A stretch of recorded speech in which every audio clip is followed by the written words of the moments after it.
Salam salam outsider, débrief Atlético Barça, le débrief commence maintenant.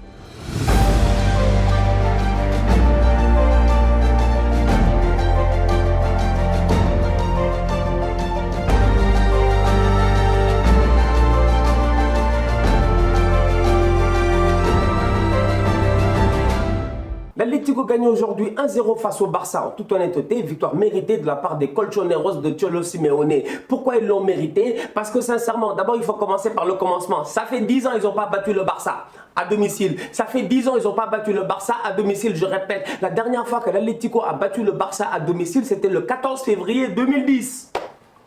But de Diego Forlán.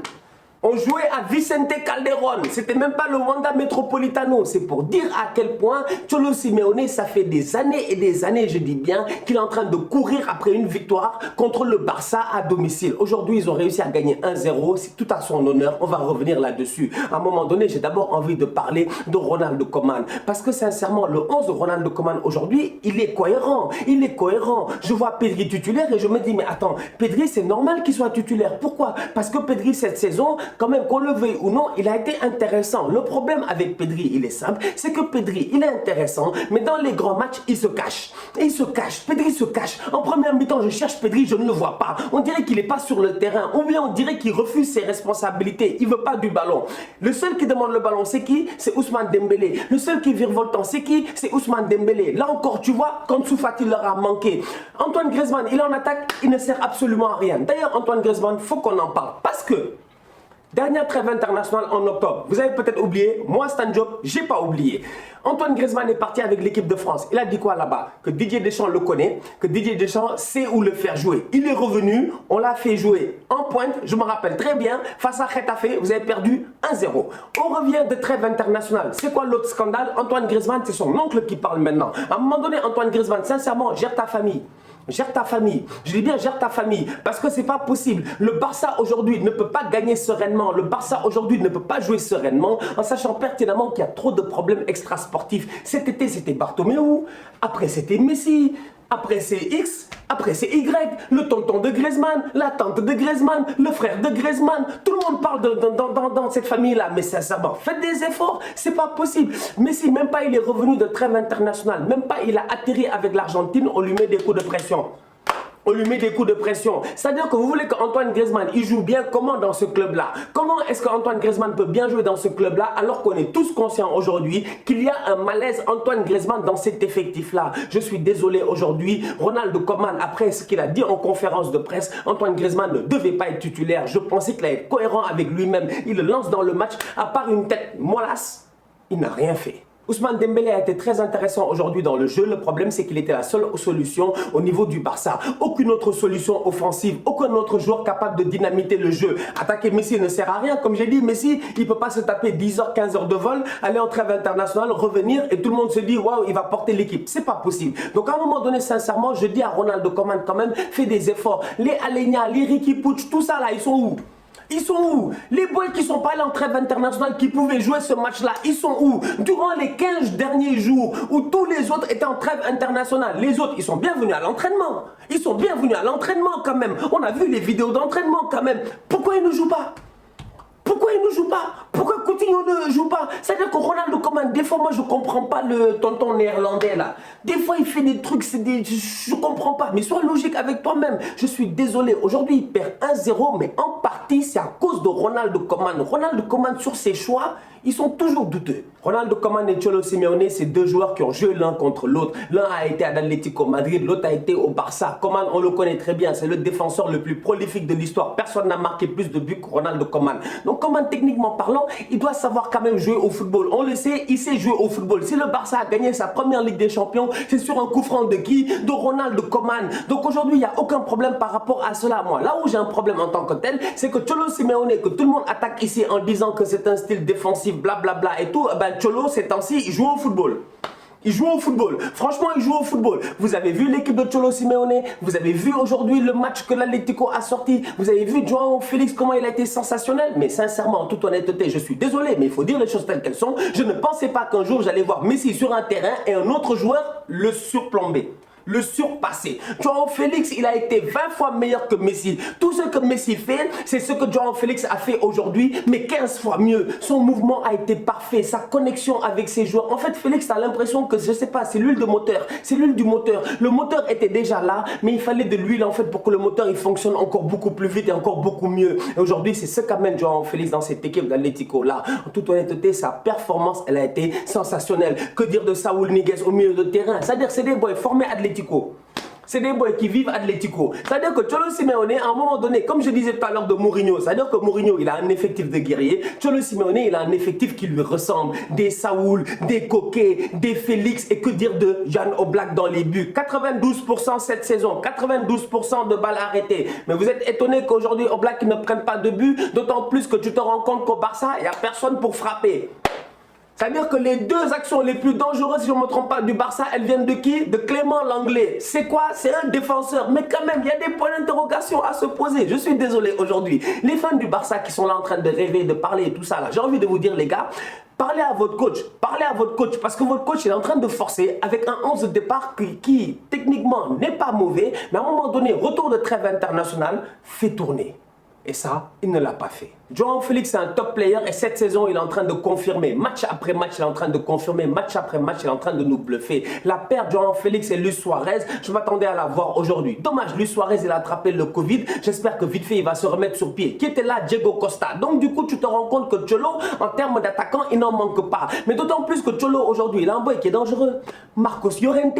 Mais Marcos Llorente quand même, si je ne me trompe pas, c'est un milieu de terrain. Ah là, Valverde, Llorente fait quoi en attaque? Llorente, depuis le début de la saison, il joue en attaque et Llorente, depuis le début de la saison, il est extraordinaire. Il prend constamment la profondeur, il est anormalement dangereux et ça a été un poids de taille aujourd'hui et il a fatigué cette défense du Barça là. La preuve, à un moment donné, je regarde et je me dis, Piqué qui sort sur blessure, où est Umtiti? Où est Umtiti? C'est-à-dire que le Barça... Les Catalans là, ils vivent dans le rêve en fait. Eux, ils sont dans le rêve. Mais rêver, c'est gratuit, c'est pas grave. Mais à un moment donné, ça va vous coûter très très cher. C'est gratuit, non, mais ça va vous coûter très très cher.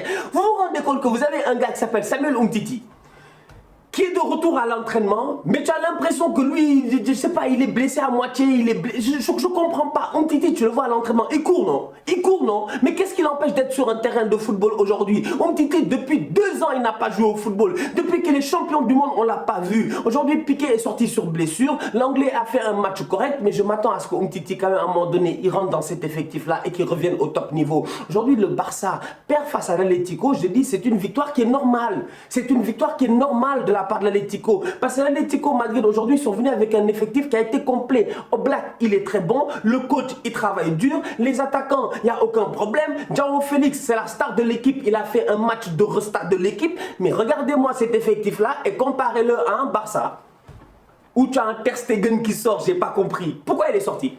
Que quelqu'un m'explique ici pourquoi Ter Stegen est sorti. C'est-à-dire que Marc-André Ter Stegen, qui l'a envoyé sortir comme ça, il est sorti. Mec, quand Marc-André Ter Stegen sort, moi je ne le vois pas, c'est dans l'angle de caméra. Donc du coup, je vois Yannick Ferreira Carrasco partir et je me dis, il n'y a pas de problème. Piqué a raté le ballon, mais Carrasco, il doit quand même se taper 35 mètres. Au moins pour arriver dans la surface de réparation ou du moins pour se rapprocher de Ter Stegen. Je me dis, il peut être fatigué, il peut courir, manquer de lucidité. Il y a plein de choses qui peuvent venir le déranger. Mais non, Marc-André Ter Stegen, lui, il est venu lui offrir les buts comme ça. Il ouvre ses jambes comme du n'importe quoi. Il prend un grand pont et derrière Carrasco vient l'ajuster. Je suis désolé, aujourd'hui, sincèrement, je dis, le Barça... Le Barça est malade, mais le Barça est malade asymptomatique, c'est-à-dire que c'est comme le corona, c'est-à-dire que les Catalans sont malades, mais ils ne savent pas qu'ils sont malades, ou du moins ils refusent de savoir qu'ils sont malades. Mais à un moment donné, il va falloir qu'on fasse un test et qu'on leur dise la vérité. Les gars, vous êtes malades. Ronaldo Koeman, des fois, je ne le comprends pas. Tu veux gagner un match, tu fais rentrer des Bryce Weiss. Tu veux gagner un match, tu fais pas jouer des Serginho Dest. Tu fais jouer des Sergi Roberto. Sergi Roberto, encore une fois, tu peux même pas l'attaquer. Parce que Sergi Roberto, on dirait qu'il est... Comme j'ai toujours dit, en fait, son apport est nul. Quand je dis nul, c'est pas nul, c'est zéro. C'est-à-dire que son apport n'est pas 1, n'est pas -1. C'est juste zéro, en fait, l'apport de Sergi Roberto. Regarde le match de Kieran Trippier. Regarde le match de Kieran Trippier. Regarde les actions de Kieran Trippier. Regarde comment Kieran Trippier il prend la profondeur. Regarde comment il est capable de donner des bons ballons dans les espaces pour Marcos Llorente. Quelle action tu as vu comme ça de la part aujourd'hui de Sergi Roberto, en sachant pertinemment quand même que le boy le plus virevoltant côté Barça, comme j'ai eu à dire, c'était Ousmane Dembélé, mais tu ne vois presque aucun dédoublement entre Ousmane Dembélé et Sergi Roberto. Mais quand même, il y a un problème au Barça. Il y a un problème au Barça. Je comprends, c'est le Barça, il n'y a aucun problème, il y a Léo Messi et tout. Peut-être que dans votre tête, comme j'ai dit, il n'y a pas de problème. Mais je vais vous rappeler que votre club là en tant que tel aujourd'hui, il ne joue pas bien, il ne se gère pas. Il ne se gère pas en dehors du terrain, il ne se gère pas sur le terrain. Et le problème, c'est que ce qui se passe en dehors du terrain, j'ai l'impression que ça influe énormément mentalement sur ce qui se passe sur le terrain. Parce qu'aujourd'hui, sincèrement, un boy comme Frenkie de Jong, il fait pas un mauvais match, mais je m'attends à beaucoup plus de la part de Frenkie de Jong. Un boy comme Pjanic aujourd'hui, il fait pas un mauvais match, mais je m'attends à beaucoup plus de sa part. Mais si devant toi, tu n'as aucune connexion, si devant toi, tu as un Griezmann qui te sert à rien, tu as un Pedri qui fuit les ballons, eh bien mon ami, sincèrement, je suis désolé, c'est difficile de performer. Au classement provisoire, en ce moment, le Barça, ils sont 10e, je dis bien 10e, après 8 matchs joués, ils ont 11 points. C'est catastrophique. L'Atlético, ils sont 2e, après 8 matchs joués, ils ont 20 points. Il y a 9 points de différence aujourd'hui entre le Barça et l'Atlético. Et je ne parle même pas entre le Barça et le Real, parce qu'aujourd'hui, on va être très sérieux. Ce Barça-là, en tant que tel, prochain match, c'est face à Osasuna.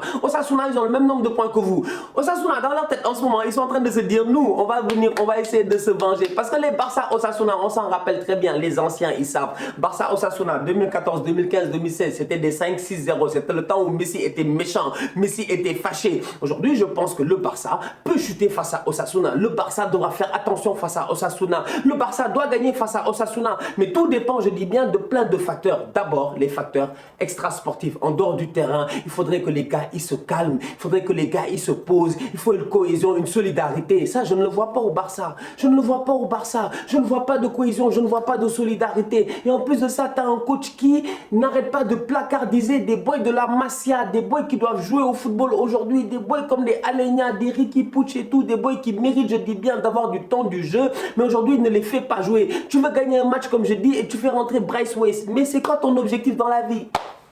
En fait, pourquoi tu fais ça, Ronald Koeman, sincèrement? Moi, Koeman, des fois, il fait des choix et je me dis, mais c'est le Ronald Koeman là qui a joué dans une équipe où il y avait des Eusebio, dans une équipe où il y avait des, comment il s'appelle, des Stoïkov, dans une équipe où il y avait des Michael Laudrup, dans une équipe où il y avait des Pep Guardiola, dans une équipe où il y avait des Andoni Zubizarreta, dans une équipe qui a gagné une Ligue des Champions. C'est ce Ronald Koeman là? Mais comment il fait après pour venir essayer de battre l'Atlético, regarder sur son banc, voir comment il s'appelle, Bryce Weiss, et lui dire rentre sur le terrain? Mais comment en fait? Il fait exprès. Franchement, il fait exprès. Bonne chance aux Catalans, je leur souhaite sincèrement tout le bonheur du monde, mais cette saison-ci risque d'être compliquée. La famille, on se capte très bientôt pour un nouveau débrief. D'ici là, on continue à liker, on continue à partager, on est ensemble, on s'abonne, on s'abonne, on s'abonne. Tous outsiders.